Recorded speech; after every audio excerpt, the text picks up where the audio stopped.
दोस्तों, स्वागत है आपका एक और हॉरर स्टोरी में। ये हमारी बहुत ही डरावनी और बहुत ही सस्पेंसिव स्टोरी होने वाली है। तो लगा लीजिए कान में हेडफोन। चलिए बिना टाइम वेस्ट किए हुए शुरू करते हैं। यह बात सन 2002 के जनवरी महीने की है। पीटर फ्रेक और उसका परिवार स्कॉटलैंड के एक टाउन विंसवर्थ में रहने आया। दरअसल पीटर एक व्यापारिक जहाज का कप्तान था और उसे अधिकतर समय व्यापार के कामों में दूर दूर तक यात्रा करने में गुजारना पड़ता था। विंसवर्थ टाउन चारों तरफ से पहाड़ों से घिरा हुआ था। यहाँ के लोग बड़े शांत स्वभाव के थे। इस टाउन में पीटर का एक पुश्तैनी घर था जिसमें वह पहली बार रहने आया था। पीटर पहले रोमानिया में रहा करता था जहां उसने एलिजा से शादी की और अब उनके 16 साल की बेटी नैन्सी और 10 साल का बेटा हैरी था। जब वह अपने घर पहुंचे तो उन्होंने देखा कि वह 17वीं सदी की एक पुरानी यूरोपीय इमारत थी। उस घर की देखभाल एक बूढ़ा व्यक्ति करता था जिसका नाम चार्ल्स था। चार्ल्स ने उन सब का स्वागत किया और उनको अंदर ले गया। उसने सबको सूप बनाकर पिलाया।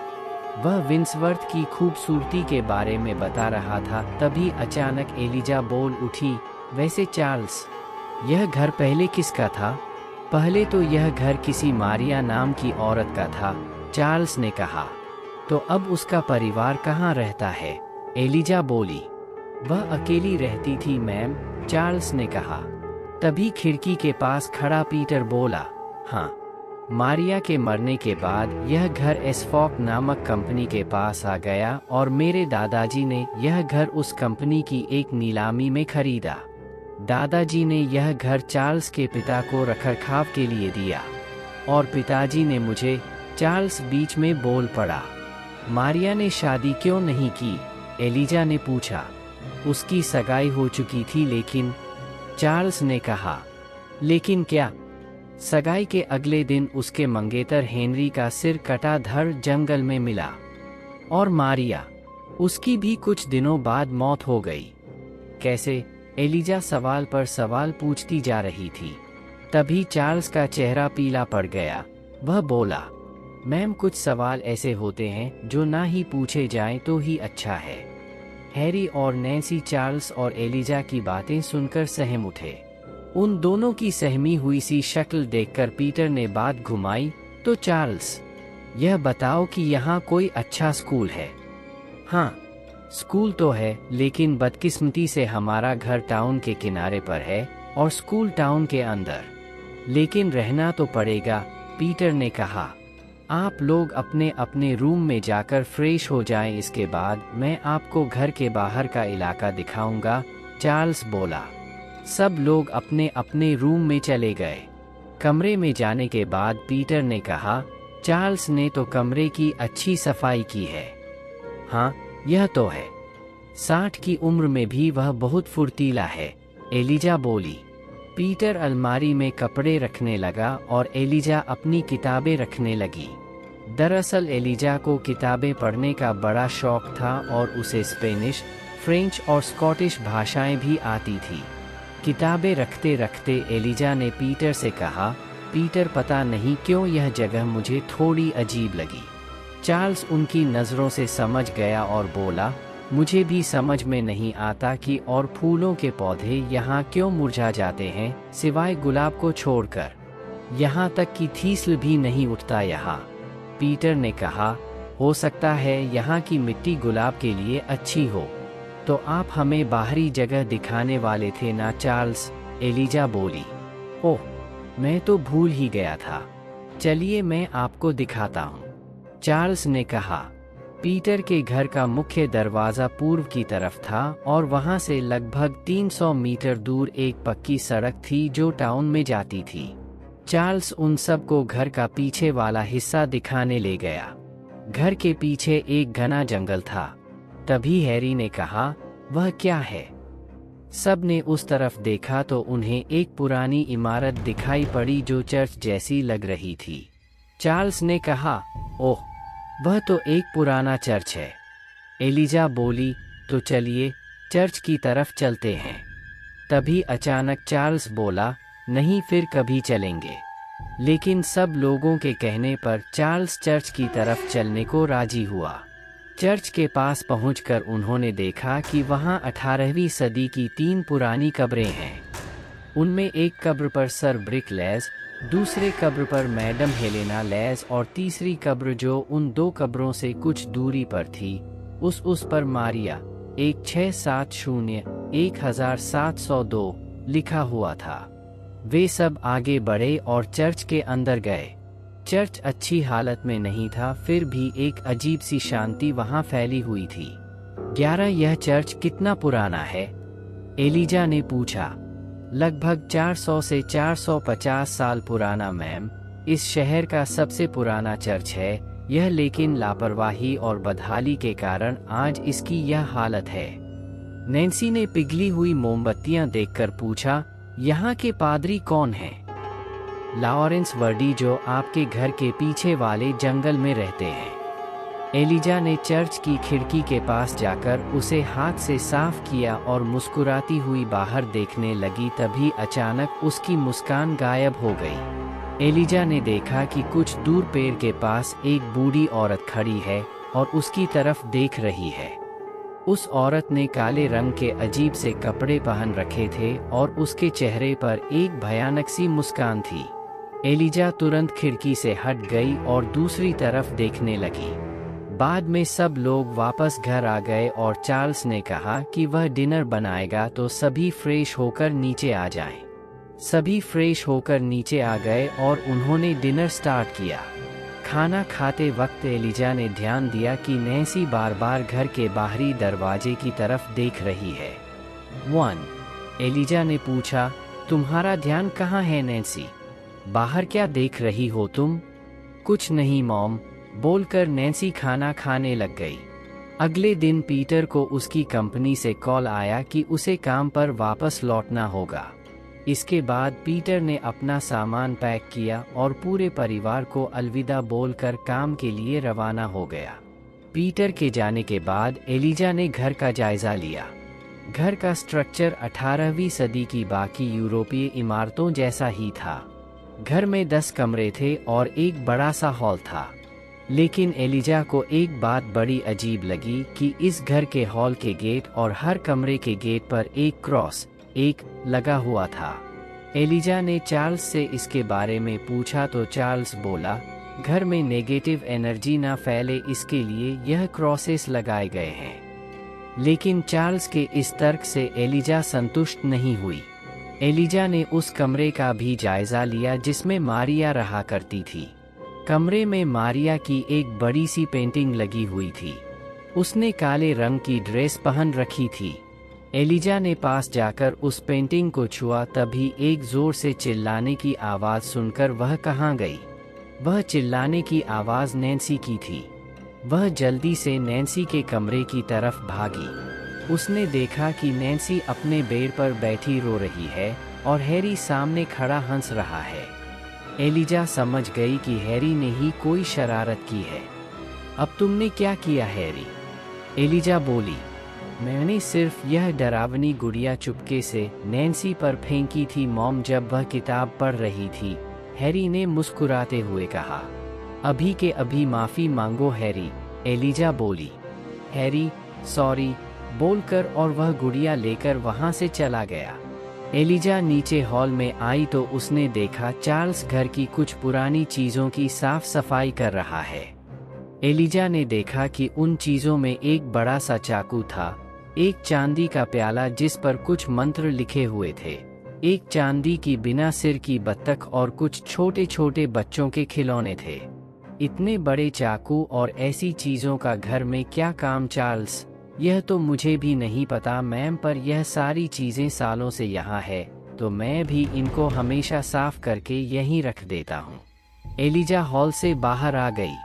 उसने चारों तरफ नज़र घुमाई, तभी उसे अचानक वह बूढ़ी औरत देखी जो चर्च के पास खड़ी थी। वह औरत धीरे धीरे चर्च के पास ही जा रही थी।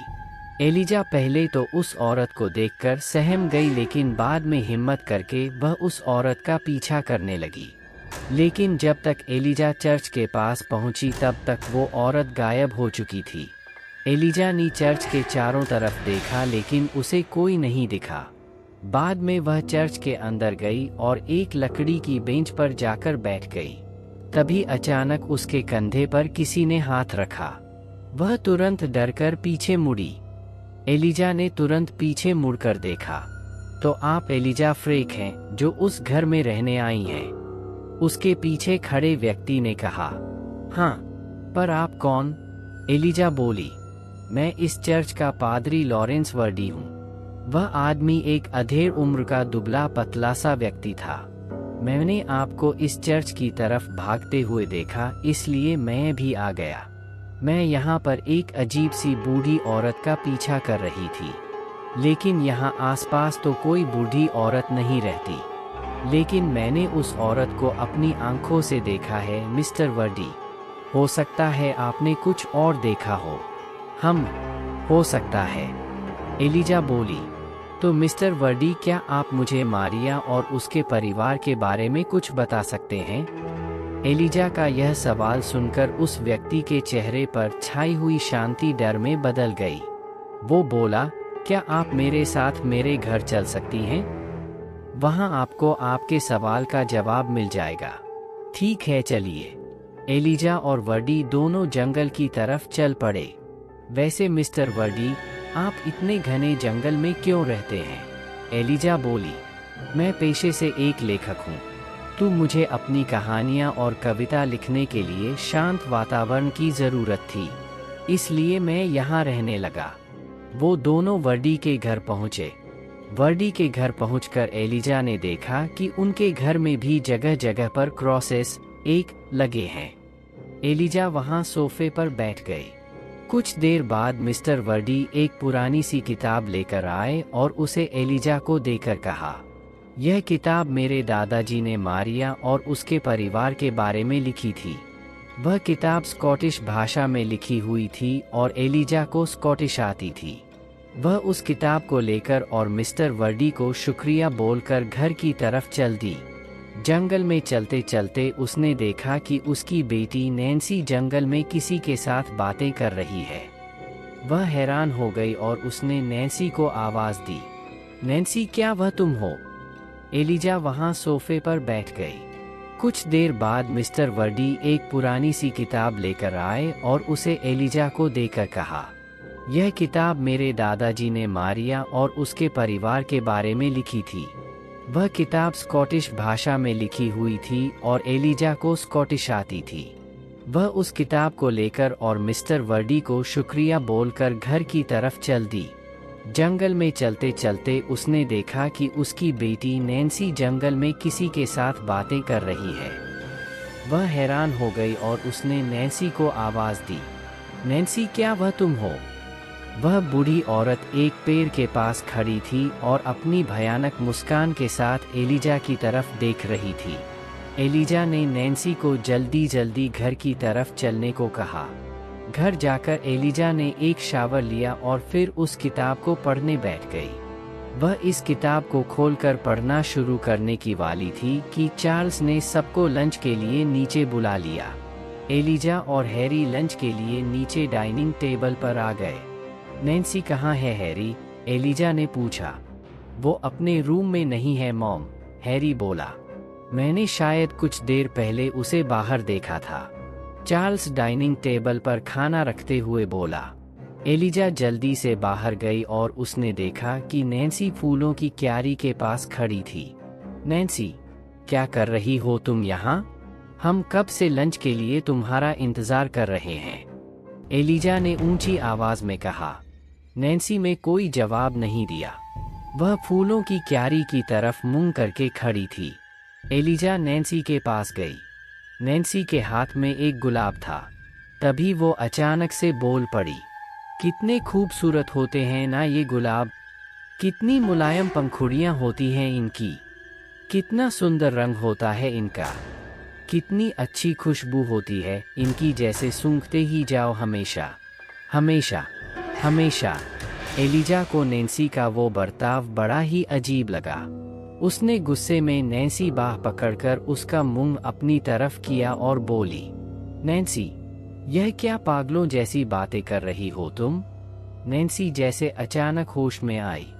वो बोली, क्या हुआ मॉम? लंच के लिए अंदर चलो अभी। एलिजा नैन्सी को पकड़कर अंदर ले गई। सभी लोग लंच करने लगे। तभी एलिजा ने देखा कि नैन्सी लंच करते हुए बार बार घर की दीवारों और फर्नीचर को देख रही है। क्या देख रही हो नैन्सी? एलिजा बोली। कितना सुंदर है ना ये घर। आज भी बिल्कुल वैसे का वैसा है, बिल्कुल भी नहीं बदला। इतना बोलकर नैन्सी अपने मुंह पर हाथ रखकर अजीब तरीके से हंसने लगी। एलिजा नैन्सी का यह बर्ताव देखकर बहुत हैरान हुई, लेकिन वो कुछ नहीं बोली। लंच करने के बाद एलिजा अपने रूम में जाने लगी, लेकिन अचानक वह बुरी तरह से डर गई।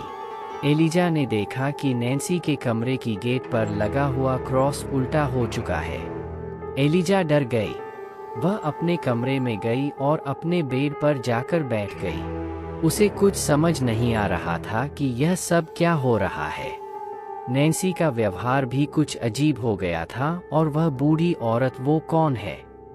इन्हीं सब उलझनों में एलिजा मिस्टर वर्डी की दी हुई वह किताब भी पढ़ना भूल गई। कुछ देर सोचने के बाद एलिजा बोली, शायद इतनी सुनसान जगह में रहने के कारण मेरे दिमाग में ये उल्टे सीधे ख्याल आ रहे हैं। मुझे टाउन की तरफ घूम कर आना चाहिए। घर का कुछ सामान और किताबें भी लानी हैं, और बच्चे भी घर में बोर हो रहे हैं। बाहर टाउन में जाने से बच्चों का दिमाग भी फ्रेश हो जाएगा। यह सब सोचकर वह बेड से उठी और अपनी कार की चाबी ढूंढने लगी। वह कार उसे पीटर ने उनकी शादी की सालगिरह पर गिफ्ट की थी। वह बच्चों के रूम में गई और उनसे टाउन चलने को कहा। दोनों बच्चे तुरंत मान गए। बाहर निकलते वक्त एलिजा को नैन्सी के कमरे के दरवाजे पर लगा वो क्रॉस दिखा। एलिजा ने जल्दी से उसको क्रॉस को सीधा कर दिया। क्रॉस के उल्टा होने का मतलब होता है कि उसके आसपास कोई बहुत ही ताकतवर नेगेटिव एनर्जी है, जैसे कि कोई बुरी शक्ति, बुरी आत्मा। एलिजा ने नीचे हॉल में आकर चार्ल्स को कहा कि वह टाउन जा रही है शॉपिंग के लिए। शाम तक वो वापस आ जाएगी। रास्ते में सड़क पर एलिजा को एक अधेड़ उम्र की औरत दिखी जो उनसे लिफ्ट मांग रही थी। एलिजा ने उस औरत को लिफ्ट दी। वह औरत भी टाउन की तरफ जा रही थी, और एलिजा की तरह उसका घर भी टाउन से बाहर था। कुछ देर तक औपचारिक बातें करने के बाद वह औरत बोली, मैंने आपको इस टाउन में पहले कभी नहीं देखा। हाँ, हम कुछ दिन पहले ही इस विंसवर्थ टाउन में रहने आए हैं। एलिजा बोली, आप रहते कहाँ पर हो?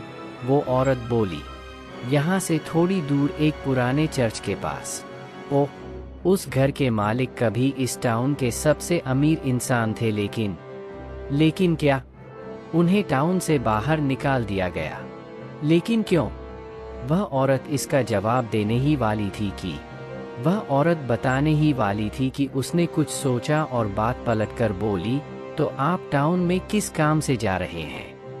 एलिजा ने कहा, हम जब से यहाँ आए हैं तब से उसी सुनसान जगह में रह रहे हैं, तो मैंने सोचा कि आज बच्चों के साथ टाउन घूम कर आते हैं, जिससे इनका भी मूड फ्रेश हो जाए। यह तो अच्छी बात है। वह औरत बोली, हाँ, और अगर सच कहूँ तो मुझे किताबें पढ़ना बहुत पसंद है, और फिलहाल मेरे पास पढ़ने के लिए कोई नई किताब नहीं है। इसलिए मैंने सोचा कि घूमने के साथ साथ कुछ नई किताबें भी लाई जाए। ओह, तब तो आपको क्रिसेंट लाइब्रेरी में जाना चाहिए। वह विंसवर्थ की सबसे बड़ी और सबसे पुरानी लाइब्रेरी है। वह औरत मुस्कुराकर बोली। उस औरत का नाम फ्रेडा था और वह बहुत अच्छी अंग्रेजी बोलती थी। वह हंसमुख स्वभाव की थी और विंसवर्थ के एक शॉपिंग मॉल में काम किया करती थी। आज उसकी खुद की कार खराब हो जाने से उसने एलिजा से लिफ्ट मांगी थी। कुछ देर बाद वह लोग टाउन पहुंच गए। फ्रेडा एक मॉल के पास उतर गई। उसने एलिजा को लिफ्ट के लिए धन्यवाद दिया। विंसवर्थ यूरोपीय तौर तरीकों वाला प्राचीन शहर था। वह एक विलुप्त हो चुके ज्वालामुखी, जिसे क्रैग कहा जाता है, के आसपास बसा हुआ था। उस शहर की सुंदरता देखते बनती थी। शहर के पास स्थित क्रैग पर 14वीं सदी का एक महल था। शहर की इमारतें 18वीं सदी तथा 19वीं सदी की प्राचीन यूरोपीय इमारतें थीं। संकरी गलियां, पक्की सड़कें तथा आसपास का प्राकृतिक दृश्य टाउन की सुंदरता में चार चांद लगा रहा था। एलिजा और बच्चों का तो जैसे मन ही नहीं भर रहा था। शहर की शंक्वाकार गुंबदों वाली इमारतें रह रहकर शहर को 19वीं सदी के परिवेश में खींचकर ले जा रही थी। एलिजा ने बच्चों के साथ विंसवर्थ के एक पुराने रेस्टोरेंट में खाना खाया। उन्होंने वहां पर परंपरागत स्कॉटिश व्यंजन, स्कॉटिश पाई और हैगिज का आनंद लिया। कुछ देर टाउन में घूमने के बाद वह लोग लाइब्रेरी गए। एलिजा और नैन्सी को किताबों से बहुत लगाव था, परंतु हैरी को सिर्फ शरारत आती थी। एलिजा लाइब्रेरी की लाइब्रेरियन एमिली से मिली। कुछ देर की बातचीत के बाद उन दोनों में दोस्ती हो गई। एलिजा लाइब्रेरी में चक्कर लगाने लगी और अलग अलग किताब तख्तों में अपनी रुचि के अनुसार किताब ढूंढने लगी। अचानक उसे लगा कि कोई उसके पीछे खड़ा है। उसने तुरंत पीछे मुड़कर देखा, लेकिन वहां कोई नहीं था। एलिजा आगे बढ़ गई। कुछ दूर जाने के बाद एलिजा को एक किताब दिखी जिस पर curse of the black lady लिखा था। एलिजा ने जैसे ही किताब तख्ते से उस किताब को निकाला, उसे तख्ते की दूसरी ओर काले कपड़े पहने हुए भयानक शक्ल की एक औरत दिखी। एलिजा की सांस जैसे गले में ही अटक गई। वह जोर से चीखने वाली ही थी, लेकिन तभी उसने अपने हाथ से मुंह को कसकर दबा लिया और तेजी से भागी। भागकर हड़बड़ाती हुई वह एमिली के पास आई और उसकी मेज पर उस किताब को जोर से पटका, जिससे वह चौंक गई। उसके चेहरे पर भय और विस्मय का अजीब मिश्रित भाव था। एलिजा ने एमिली से पूछा, बच्चे कहाँ हैं? एमिली ने कहा, वो दोनों बाहर कार में तुम्हारा इंतजार कर रहे हैं। मेज पर रखी उस किताब का शीर्षक देखकर एमिली ने कहा, क्या बात है? माँ और बेटी दोनों की पसंद एक जैसी है। क्या मतलब? एलिजा ने हैरान होते हुए पूछा। अभी कुछ देर पहले नैन्सी भी curse of the demons and devils नाम की किताब लेकर गई है, एमिली ने कहा। एलिजा हैरान हो गई। उसे पता था कि नैन्सी सिर्फ रोमांटिक शैली की किताबें ही पढ़ती है। उसे इनके अलावा और कुछ अच्छा नहीं लगता। तो फिर ऐसी किताब कैसे? यही सब सोचते सोचते एमिली को शुक्रिया बोलकर और वह किताब लेकर एलिजा बाहर आ गई। उसने देखा कि बच्चे कार में बैठे हैं। एलिजा कार में बैठ गई और वो लोग घर की तरफ निकल पड़े। रास्ते में एलिजा ने नैन्सी से पूछा, नैन्सी, तुम रोमांटिक किताबें छोड़कर भूत प्रेतों वाली किताबें कब से पढ़ने लगी? लेकिन नैन्सी ने कोई जवाब नहीं दिया। वह लगातार सामने की तरफ एकटक देखे ही जा रही थी। एलिजा को नैन्सी का वह बर्ताव बड़ा ही अजीब लगा। घर जाकर सब लोगों ने हाथ मुंह धोया और अपने अपने कमरों में चले गए। अपने कमरे में आकर एलिजा ने उस किताब को मेज पर रख दिया और खिड़की खोलकर उसे पढ़ने के लिए बैठ गई। Curse of the black lady किताब में उसे एक अजीब घटना के बारे में पता चला। एलिजा ने उस किताब को खोला और पढ़ने लगी। उस किताब का सारांश कुछ इस प्रकार का था। बात सन 1703 के अगस्त महीने की है। टाउन में एक किसान नीडो और उसकी बेटी ओलिविया रहा करते थे। ओलिविया की मां की कुछ साल पहले बीमारी के कारण मौत हो गई थी, इसलिए वह दोनों अकेले ही रहा करते थे। नीडो का घर टाउन के पास वाले जंगल में था। नीडो पेशे से एक किसान था और वह वहां फार्मिंग किया करता था। इसके साथ साथ वह मछलियां भी पकड़ा करता था। जब उसकी फसलें जैसे जई, आलू या जौ तैयार हो जाती तो वह उनको बेचने के लिए एक बड़े शहर गैंटाउन जाता। उसका सपना था कि एक दिन वह इतने पैसे जमा कर ले जो गैंटाउन में खुद का घर खरीदने के लिए पर्याप्त हों। जब वह फसल बेचने के लिए बाहर जाता तो घर पर ओलिविया अकेली रहकर अपने घर और अपने पालतू भेड़ों और मुर्गियों का ख्याल रखती। उसके पास एक पालतू कुत्ता भी था, लेकिन नीडो की हंसती खेलती जिंदगी को ऐसा ग्रहण लगा कि उसकी सारी खुशियां मिट्टी में मिल गईं। जब नीडो के फार्म में लगी फसल पक गई तो वह उन्हें गाड़ी में डालकर बेचने के लिए गैंटाउन चला गया। रह गई उसके अकेली बेटी ओलिविया। वह सुबह उठकर मुर्गियों को दाना खिलाती और फिर कुत्ते के साथ भेड़ों को लेकर पहाड़ों पर चराने निकल जाती। एक दिन शाम को जब वह घर लौटी तो उसने देखा कि उसका कुत्ता जंगल की तरफ देखकर जोर जोर से भौंक रहा है। उसने सोचा कि उसे शायद कोई जंगली जानवर दिख गया होगा, इसलिए वह भौंक रहा है। लेकिन बात इससे बहुत बड़ी थी। कुत्ते को नज़रअंदाज करके वह घर के अंदर चली गई। उसी दिन रात को फिर वह कुत्ता जोर जोर से भौंकने लगा और इस बार कुत्ते के साथ साथ भेड़ें भी शोर कर रही थीं, जैसे उन्होंने कुछ भयानक देख लिया हो। ओलिविया जानवरों की आवाज़ सुनकर झुंझलाते हुए बिस्तर से उठी और अधखुली आंखों से अंधेरे कमरे में लालटेन ढूंढने लगी। लालटेन मिलने के बाद वह उसे जलाकर बाहर आई। बाहर चांदनी रात थी और बेहद ठंडी हवा भी चल रही थी। उसका कुत्ता जंगल की तरफ देखकर भौंक रहा था। वह जल्दी से भेड़ों के फार्म में गई तो उसने देखा कि भेड़ें भी शायद किसी चीज़ से डर गई थीं। उसने चारों तरफ नजरें घुमा कर देखा लेकिन उसे कोई नहीं दिखाए। वह फिर से घर की तरफ आ गई। कुत्ता अभी भी भौंके जा रहा था। उसने कुत्ते को चुप कराने के लिए सहलाया और एक बारगी जंगल की तरफ नज़र उठाकर देखा। दूसरे ही क्षण उसके हाथ कांप गए और उसकी लालटेन हाथ से छूटकर गिर पड़ी। क्या वह कोई सपना देख रही थी या फिर वह सच था? उसने देखा कि दूर उस जंगल के किनारे पर काले लिबास में एक औरत खड़ी थी जिसके हाथ में एक बिल्ली थी। उस औरत के पीछे वाले जंगल के पेड़ों से चांदनी छनकर आ रही थी। ओलिविया डर से सिहर उठी। उसका खून जमने लगा। उससे पैर उठाने तक का साहस नहीं हुआ, लेकिन उसने अपने अंदर साहस का संचार किया और तेजी से घर में भागी। ओलिविया ने जल्दी से घर का दरवाज़ा बंद किया और कमरे में बिस्तर पर चादर ओढ़कर लेट गई। उसकी धड़कन रह रहकर तेज हो रही थी। उसके हाथ पैर कांप रहे थे। वह सोच रही थी कि क्या वह औरत उसे सच में दिखी या यह उसका कोई भ्रम था। क्या वह उसे एक बार फिर जाकर देखे? लेकिन उसमें इतना साहस नहीं था कि वह एक बार चादर से बाहर मुंह निकालकर ही देख ले।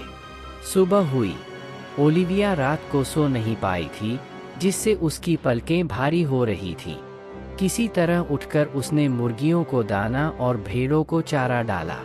इसके बाद वह घर के बाहर बने लकड़ी के चबूतरे पर बैठ गई। बैठे बैठे कब उसकी आंख लगी उसे पता ही नहीं चला। अचानक गाड़ी की आवाज़ सुनकर वह चौंक कर उठ खड़ी हुई। उसने देखा कि उसके पिता गाड़ी लेकर लौट रहे थे। ओलिविया के चेहरे पर खुशी दौड़ गई। उसने अपने पिता को गाड़ी में से सामान उतारने में मदद की और वे दोनों घर के अंदर चले गए। घर में ओलिविया ने अपने पिता को कल रात की सारी बातें बताईं, लेकिन उसके पिता ने इसे ओलिविया का भ्रम बोलकर बात को टाल दिया। लेकिन ओलिविया का यह भ्रम यहीं समाप्त नहीं हुआ। अब उसे हर रात वही काले कपड़ों वाली औरत दिखाई देती थी। धीरे धीरे हालात और खराब होते गए।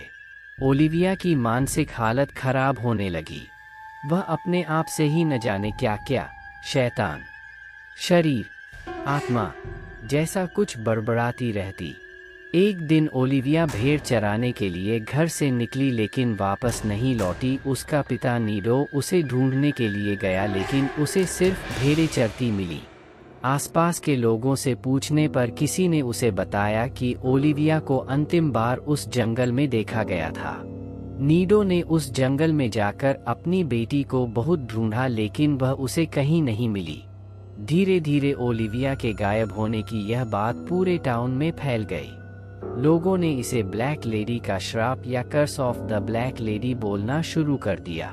ओलिविया का पिता नीडो पूरी तरह टूट चुका था। अपनी पत्नी की मृत्यु के बाद ओलिविया ही उसके जीने की आखिरी उम्मीद थी, लेकिन वह भी नहीं रही। कुछ दिनों बाद नीडो अपना घर बेचकर ग्लासगो या किसी दूसरे शहर चला गया। लेकिन उस ब्लैक लेडी के शाप की यह पहली या अंतिम घटना नहीं थी। एक बार इंग्लैंड का एक व्यापारी अपने परिवार के साथ यहाँ आया था। उसका पिता नीडो उसे ढूंढने के लिए गया, लेकिन उसे सिर्फ भेड़ें चरती मिली। आसपास के लोगों से पूछने पर किसी ने उसे बताया कि ओलिविया को अंतिम बार उस जंगल में देखा गया था। नीडो ने उस जंगल में जाकर अपनी बेटी को बहुत ढूंढा, लेकिन वह उसे कहीं नहीं मिली। धीरे धीरे ओलिविया के गायब होने की यह बात पूरे टाउन में फैल गई। लोगों ने इसे ब्लैक लेडी का श्राप या curse of the black lady बोलना शुरू कर दिया। ओलिविया का पिता नीडो पूरी तरह टूट चुका था। अपनी पत्नी की मृत्यु के बाद ओलिविया ही उसके जीने की आखिरी उम्मीद थी, लेकिन वह भी नहीं रही। कुछ दिनों बाद नीडो अपना घर बेचकर ग्लासगो या किसी दूसरे शहर चला गया। लेकिन उस ब्लैक लेडी के शाप की यह पहली या अंतिम घटना नहीं थी।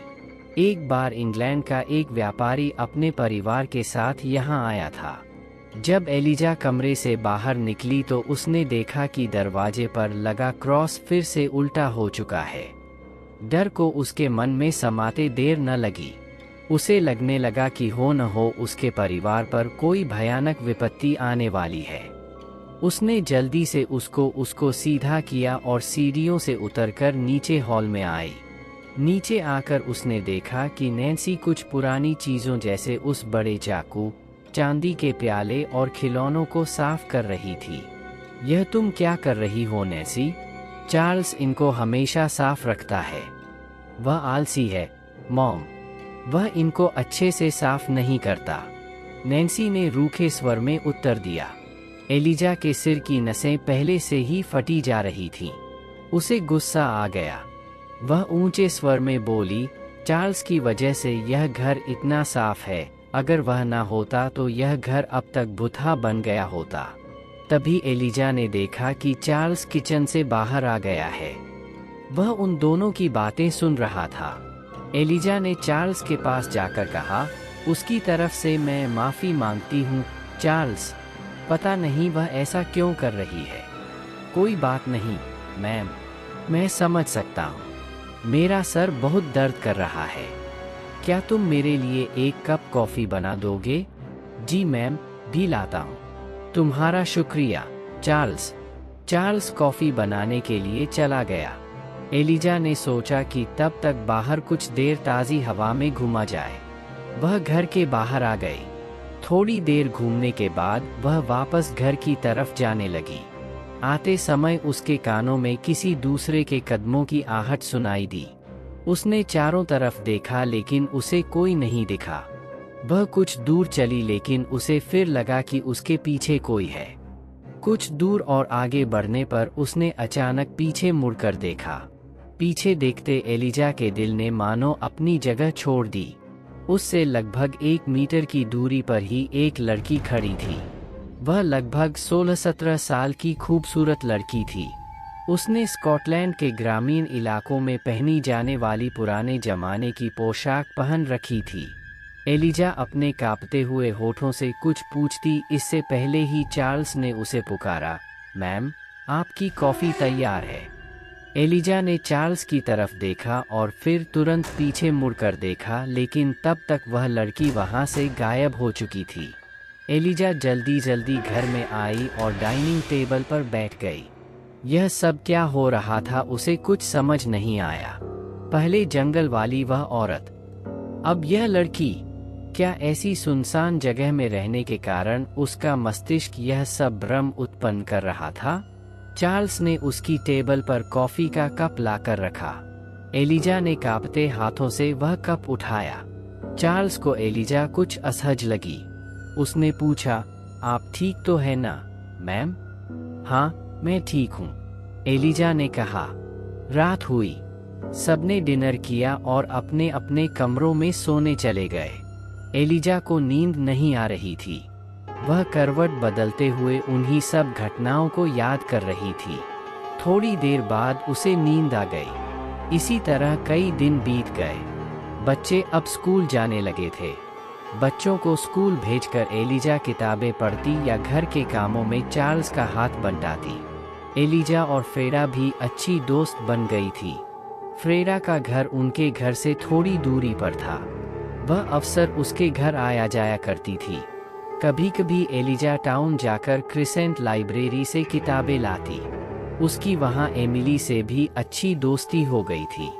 धीरे धीरे एलिजा पुरानी घटनाएं भूलने लगी, लेकिन उसे क्या पता था कि यह तूफान के आने के पहले की शांति थी। एक दिन एलिजा को चार्ल्स से जंगल के बीच में एक तालाब होने की बात पता चली। एलिजा को मछलियाँ पकड़ने का बहुत शौक था, इसीलिए एक दिन सुबह सुबह वह मछलियाँ पकड़ने के लिए टोकरी और मछली पकड़ने का कांटा लेकर तालाब की तरफ निकल पड़ी। कुछ दूर जाने पर जंगल में एलिजा के पैर से कोई चीज टकराई। उसने उठाकर देखा तो वह किसी चिड़िया की मूर्ति का सिर लग रहा था। उस पर बहुत ज्यादा मिट्टी लगी हुई थी। एलिजा ने उसे अपने साथ रख लिया। जब वह तालाब के पास पहुंची तो उसने देखा कि तालाब बहुत बड़ा था। उसके किनारे पर लकड़ी का एक तख्ता था जिस पर बैठकर मछलियां पकड़ी जाती थीं। एलिजा ने तालाब के पानी से उस चिड़िया के सिर को साफ किया। साफ करने के बाद उसे पता चला कि यह एक बत्तख का सिर है, और उसे हैरानी इस बात की हुई कि यह सिर ठीक एलिजा के घर के हॉल में रखी उस बिना सिर की बत्तख की मूर्ति से मिलता था। वह यह सब सोच ही रही थी कि उसके कंधे पर किसी ने हाथ रखा। वह चीखकर उठ खड़ी हुई। विपत्ति, घोर विपत्ति। कल्पना कीजिए कि जब आप ऐसे सुनसान जंगल के बीच में अकेले हों और कोई पीछे से अचानक आपके कंधे पर हाथ रख दे। एलिजा ने पीछे मुड़कर देखा। उसके पीछे हैट लगाए एक आदमी खड़ा था। उसने गंदे, फटे पुराने कपड़े पहन रखे थे। पहनावे से वह कोई किसान लग रहा था। एलिजा की तो जैसे सांस में सांस आई। उसने उस व्यक्ति के चेहरे की ओर देखा। उस व्यक्ति को जैसे एलिजा की चीख से कोई फर्क नहीं पड़ा। भावविहीन चेहरा और शून्य में झांकती आंखें, जैसे वर्षों से इसने पलक तक नहीं झपकाई हो। उस आदमी ने बड़े ही शांत स्वर में पूछा, क्या तुमने मेरी बेटी को देखा है? वह कुछ देर पहले यहीं थी। नहीं, मैंने नहीं देखा। एलिजा को वह आदमी बड़ा ही अजीब लगा। एलिजा की टोकरी की तरफ देखकर उसने कहा, अगर ज्यादा मछलियां पकड़नी हैं तो इन्हें केंचुए खिलाना। यहाँ की मछलियों को केंचुए पसंद हैं। मैं भी ऐसे ही मछलियां पकड़ा करता था। यह कहकर वह आदमी वहां से चला गया और दूर पेड़ों के बीच न जाने कहीं ओझल हो गया। एलिजा मछलियां पकड़ने के लिए बैठ गई। उसने ढेर सारी मछलियां अपनी टोकरी में जमा कर ली।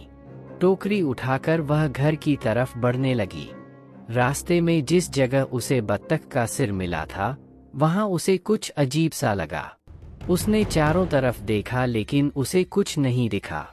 तभी अचानक उसे महसूस हुआ कि कोई उसके पीछे खड़ा है। उसने पीछे मुड़कर देखा लेकिन यह उसके भय की चरम सीमा थी। उसके पीछे बिना सिर का एक धड़ खड़ा था। वह जितनी जोर से हो सका चीखी और घर की तरफ भागी। भागते भागते वह जंगल से बाहर निकल आई पर उसके कदम नहीं रुके। वह किसी तरह हांफते हांफते घर पहुंची। वहां जाकर उसने पानी पिया और अपने आप को शांत किया। चार्ल्स उस समय घर पर नहीं था। वह राशन लाने के लिए टाउन गया हुआ था। एलिजा ने टोकरी को टेबल पर रखा और अपना सिर पकड़कर सोफे पर बैठ गई। क्या था वो? और यह सब हो क्या रहा था? एलिजा कुछ देर सोफे पर ही बैठी रही। कुछ समय बाद उसे याद आया, किताब। हाँ, वह किताब जो वो फादर वर्डी के घर से लाई थी। इस घर और इस जंगल के आसपास होने वाली, लेकिन उसे कुछ नहीं दिखा। तभी अचानक उसे महसूस हुआ कि कोई उसके पीछे खड़ा है। उसने पीछे मुड़कर देखा लेकिन यह उसके भय की चरम सीमा थी। उसके पीछे बिना सिर का एक धड़ खड़ा था। वह जितनी जोर से हो सका चीखी और घर की तरफ भागी। भागते भागते वह जंगल से बाहर निकल आई पर उसके कदम नहीं रुके। वह किसी तरह हांफते हांफते घर पहुंची। वहां जाकर उसने पानी पिया और अपने आप को शांत किया। चार्ल्स उस समय घर पर नहीं था। वह राशन लाने के लिए टाउन गया हुआ था। एलिजा ने टोकरी को टेबल पर रखा और अपना सिर पकड़कर सोफे पर बैठ गई। क्या था वो? और यह सब हो क्या रहा था? एलिजा कुछ देर सोफे पर ही बैठी रही, घटनाओं पर लिखी गई वह किताब। लेकिन वह किताब तो उसने बहुत दिन पहले कहीं रख दी थी। वह जल्दी से कमरे की तरफ भागी। एलिजा कमरे में घुसती उससे पहले ही उसके पांव ठिठक गए। कमरे पर लगा क्रॉस उल्टा था। उसे पूरा यकीन हो गया कि यहाँ ऐसी कुछ परालौकिक शक्ति जरूर है जिसे यहाँ नहीं होना चाहिए था। एलिजा कमरे में गई और वह किताब ढूंढने लगी। उसे वह किताब एक मेज के दराज में रखी मिली। उसने किताब को मेज पर रखा और पढ़ने बैठ गई। उस किताब का शीर्षक था टीगलैच, जिसका स्कॉट गैलिक भाषा में मतलब होता है शैतानी लैज परिवार। एलिजा ने उसे खोला और पढ़ने लगी। 11 बात सन 1655 की है। स्कॉटलैंड की पहाड़ियों में बसा एक शांत और खूबसूरत टाउन विंसवर्थ। शांतिप्रिय, ईमानदार और मेहनती लोगों का टाउन विंसवर्थ। टाउन के सबसे अमीर और इज्जतदार व्यापारी खानदान लेज खानदान के नए वारिस ब्रिक लेज की शादी की घोषणा की गई। उसकी शादी एडिनबर्ग के एक मशहूर अमीर व्यापारी की बेटी हेलेना के साथ हुई। टाउन के बीच में बने एक बड़े से चर्च में नवविवाहित जोड़े ने अपनी शादीशुदा जिंदगी की शुरुआत की। टाउन में सभी लोग ब्रिक का बहुत सम्मान करते थे, क्योंकि वह जितने अमीर और सफल व्यापारी थे उतने ही उदार और शांत स्वभाव के इंसान। हेलेना भी एक शिष्ट महिला थी। कुल मिलाकर कहा जाए तो लेज परिवार एक संपन्न और खुशहाल परिवार था। लेकिन उनकी यह खुशी ज्यादा दिन टिक न सकी। कारण था ब्रिक लेज का निसंतान होना। कई वर्ष बीत गए, लेकिन सर लेज अपने लेज खानदान को उनका वारिस न दे सके। वे उस समय के बड़े बड़े चिकित्सकों के पास गए, लेकिन उनकी समस्या का समाधान नहीं मिल सका। वह बड़े धार्मिक स्वभाव के इंसान थे। ईश्वर में उनकी अगाध श्रद्धा थी। वे रोजाना गिरजाघर जाते और ईश्वर से संतान के लिए प्रार्थना करते, लेकिन ईश्वर ने उनकी एक न सुनी। धीरे धीरे उनकी आस्था ईश्वर से डगमगाने लगी। उन्हें ईश्वर निष्ठुर लगने लगा। उनकी शादी को 14 वर्ष बीत चुके थे, लेकिन उन्हें संतान सुख नहीं मिला था। फिर एक दिन मैडम हेलेना ने अपने पति को संतान प्राप्ति के लिए किए जाने वाले एक शैतानी अनुष्ठान के बारे में बताया। इस अनुष्ठान से शायद उन्हें संतान प्राप्ति हो सकती थी, परंतु सर लेज ने साफ साफ मना कर दिया। हेलेना ने उन्हें बहुत समझाया और आखिरकार संतान के मोह के आगे ईश्वर की आस्था हार गई। सर लेजे ने हाँ कर दी। अनुष्ठान के लिए अमावस्या का दिन चुना गया।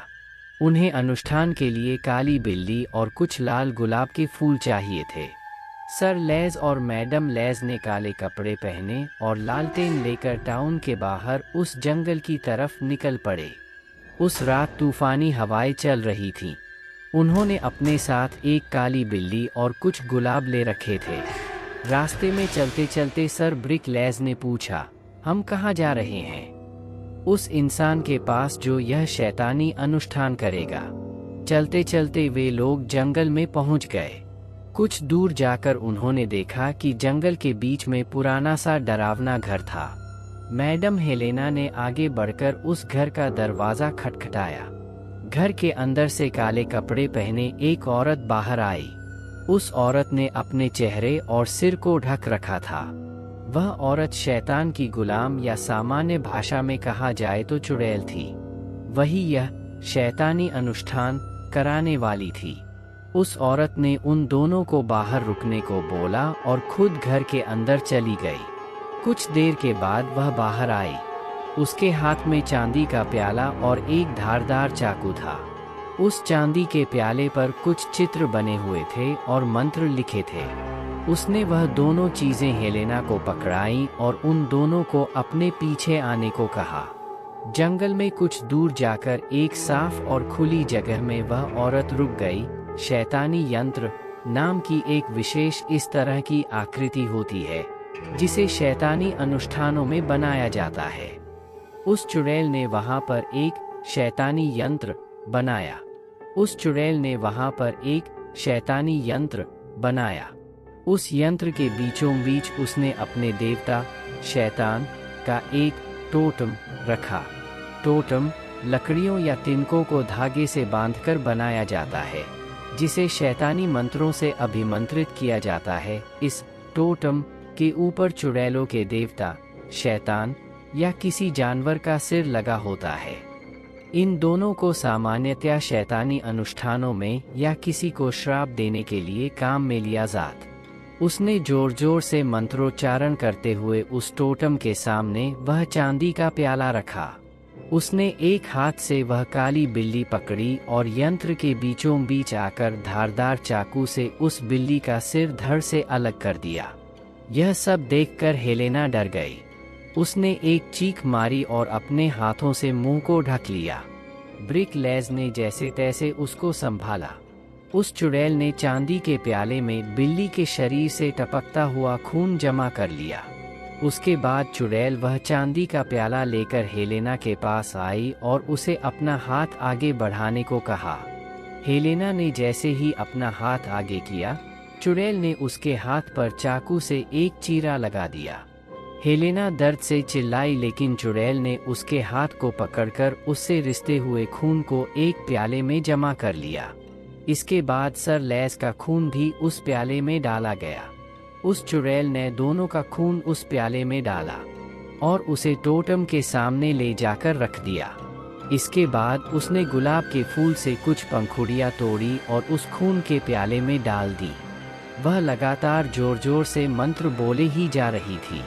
उसने अपना मुंह आसमान की तरफ कर लिया और दोनों हाथों को फैलाकर और जोर से मंत्र बोलने लगी। तूफानी हवा भी और तेज हो गई थी। सर लेस और मैडम लेस दोनों अपनी आंखें ठीक से खोल नहीं पा रहे थे। तभी अचानक कहीं से तेज रोशनी हुई। वह रोशनी सिर्फ कुछ सेकेंड ही रही, लेकिन उसके तुरंत बाद तूफानी हवा धीमी पड़ गई। लेस दंपत्ति चौंक गए। उस चुड़ैल ने वह प्याला उठाया और हेलेना के पास जाकर उस प्याले में से एक गुलाब की पंखुड़ी निकालकर हेलेना को खाने को दी। हेलेना को न चाहते हुए भी वह पंखुड़ी निगलनी पड़ी। वह पंखुड़ी खाने के बाद उस चुड़ैल ने कहा, हमारे देवता शैतान का अनुष्ठान पूरा हो चुका है, अब तुम घर जा सकते हो। ब्रिक और हेलेना लेस दोनों अपने मन में हैरानी और भय का मिश्रित भाव लेकर घर आ गए। उधर जंगल में उस चुड़ैल ने मरी हुई बिल्ली के पास जाकर कुछ मंत्र बोले। कुछ ही देर बाद वह बिल्ली जिंदा हो गई, अपने शरीर पर बिना एक खरोच लिए। चुड़ैल ने उसे गोद में उठा लिया और सहलाते हुए जोर जोर से हंसने लगी। 1 महीने बाद सर ब्रिकलेस को पता चला कि उनकी पत्नी हेलेना गर्भवती है। उन दोनों की खुशी का कोई ठिकाना न रहा। लेकिन क्या सच में यह खुशी की बात थी? उस शैतानी अनुष्ठान से ठीक 9 महीने बाद सन 1670 की बात है। उस दिन अमावस्या थी। अंदर कमरे में मैडम हेलेना लेस प्रसव पीड़ा से कराह रही थी। बाहर बेहद तेज हवाएं चल रही थीं। टाउन की गलियों में कुत्ते रो रहे थे।